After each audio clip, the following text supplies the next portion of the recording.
আজকে noodles role তৈরি করব একদম ঝটপট কম সময়ে। অতিথি আপ্যায়নে হতে পারে দারুণ একটা খাবার, বা বাচ্চাদের টিফিনের জন্য কিন্তু তৈরি করে দিতে পারেন। একদম চিজি করে আজকে নুডলস রোল তৈরি করব। ভিডিওটি যদি শুরু করে থাকেন তাহলে একটি লাইক কমেন্ট ও শেয়ার করতে পারেন। তৈরি করার জন্য আমি এখানে 2 প্যাকেট ম্যাগি নুডলস নিয়েছি। এবার চুলায় পাতিলে পানি বসিয়ে নুডলসগুলোকে সিদ্ধ করে নিচ্ছি। নুডলসগুলো সিদ্ধ হয়ে যাওয়ার পর ভালোভাবে পানি ঝরিয়ে আমি নুডলসগুলোকে তুলে নিচ্ছি।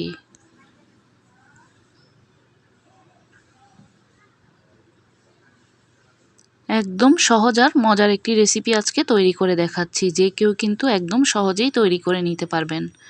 বাচ্চারা নুডলস তো এমনিতেই পছন্দ করে। এবার চুলায় প্যান বসিয়ে দিয়ে দিলাম 4 কোয়া রসুন কুচি, 1টি পেঁয়াজ কুচি আর 3টি কাঁচামরিচ কুচি। এবার তেলের সাথে একটু নাড়াচাড়া করে ভেজে নিচ্ছি। কিছুটা নরম হয়ে আসলে দিয়ে দেব 1টি ডিম আর দিয়ে দেব স্বাদ মতো লবণ। নুডলসের মধ্যে কিন্তু লবণের পরিমাণটা কম করেই দিতে হয়। মশলার প্যাকেটে কিন্তু লবণ দেয়াই থাকে। এবার ডিমটাকে ভালোভাবে ঝুরি করে নিয়ে নুডলসের প্যাকেটে থাকা মশলাগুলোকে দিয়ে দিচ্ছি। মশলাগুলোকে দেওয়ার পর নাড়াচাড়া করে একটু ভালোভাবে মিশিয়ে নেব। সাথে দিয়ে দিলাম আধা চামচ কালো গোলমরিচের গুঁড়া। এবার ডিম আর মশলা একসাথে করে আরেকটু ভেজে নিচ্ছি। এবার সিদ্ধ করে নেওয়া নুডলসগুলোকে দিয়ে কিছুক্ষণ ভাজা ভাজা করে নেব। রোলের মধ্যে দেওয়ার জন্য নুডলসগুলো কিন্তু একটু ভাজা ভাজাই হবে। প্রায় 3-4 মিনিটের মতো আমি নাড়াচাড়া করে ভালোভাবে ভেজে নিয়েছি। এবার নুডলসগুলোকে আমি একটি প্লেটের মধ্যে ঢেলে ঠান্ডা করে নিচ্ছি। এবার নিয়ে নিলাম কয়েক পিস পাউরুটি। আজকের রোলটা আমি পাউরুটি দিয়েই তৈরি করব। এজন্য পাউরুটির চারপাশটা কিন্তু আমি একটি কেচি দিয়ে কেটে নিচ্ছি।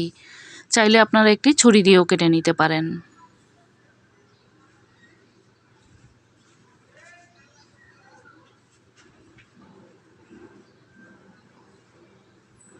আমি একটি কেটে দেখালাম কিভাবে কেটেছি।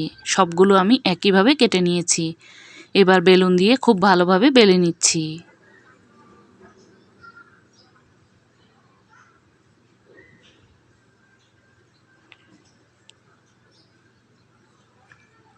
এভাবে করে আমি পাউরুটিগুলো বেলে নিয়েছি।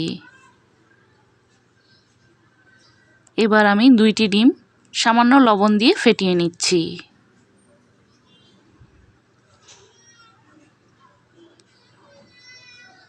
ডিমটা ফেটিয়ে নেওয়ার পর আমি রোলগুলোকে তৈরি করে নিচ্ছি। 1 টুকরো পাউরুটি নিয়ে তার মধ্যে কিছুটা নুডলস দিয়ে দিলাম। এবার দিয়ে দিচ্ছি মোজারেলা চিজ। চাইলে আপনারা গ্রেট করেও দিতে পারেন, আমি এভাবে কেটে কেটে দিয়েছি। এবার চারপাশে ডিম দিয়ে আমি আটকে দিচ্ছি। চাইলে পানি দিয়েও আটকে নিতে পারেন।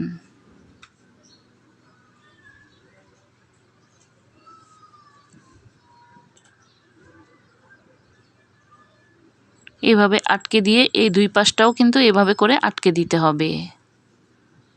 সবগুলো আমি এভাবে তৈরি করে নিয়েছি। এবার এই রোলগুলোকে আমি ডিমের মধ্যে চুবিয়ে তারপর ব্রেড ক্রামের মধ্যে কোট করে নিচ্ছি। এই কাজটা কিন্তু একদমই সহজ, এটা সবাই কিন্তু করতে পারে। চাইলে এভাবে তৈরি করে কিন্তু ডিপ ফ্রিজেও সংরক্ষণ করতে পারবেন। চুলার আঁচটা একদম লো হিটে করে আমি তারপর এই রোলগুলো দিয়ে দিলাম। চুলার আঁচটা বাড়িয়ে দিলে কিন্তু খুব তাড়াতাড়ি পুড়ে যাবে। পাউরুটির উপরটা কিন্তু খুব সহজেই পুড়ে যায়। চুলার আঁচটা লো হিটে করে আমি একটু মুচমুচে আর লাল লাল করে ভেজে নিচ্ছি। উল্টে পাল্টে এইভাবে করে আমি সবগুলো রোল সুন্দরভাবে ভেজে নেব। যখন এইরকম একটা কালার চলে আসবে তখন আমি তুলে নিচ্ছি।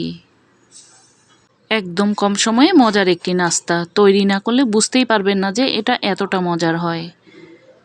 নুডলসের সাথে ভিতরে একদম চিজি ফ্লেভারের। এখন কিন্তু গরম গরম পরিবেশনের পালা। এটা কিন্তু গরম গরম খেতেই বেশি ভালো লাগে। আমি একটি কেটে দেখাচ্ছি ভিতরটা দেখতে কেমন হয়েছে। ভালো লেগে থাকলে এই রেসিপিটি একবার ট্রাই করতে পারেন। আজকের মতো এখানেই বিদায় নিচ্ছি। আবারও দেখা হবে নতুন কোনো রেসিপি।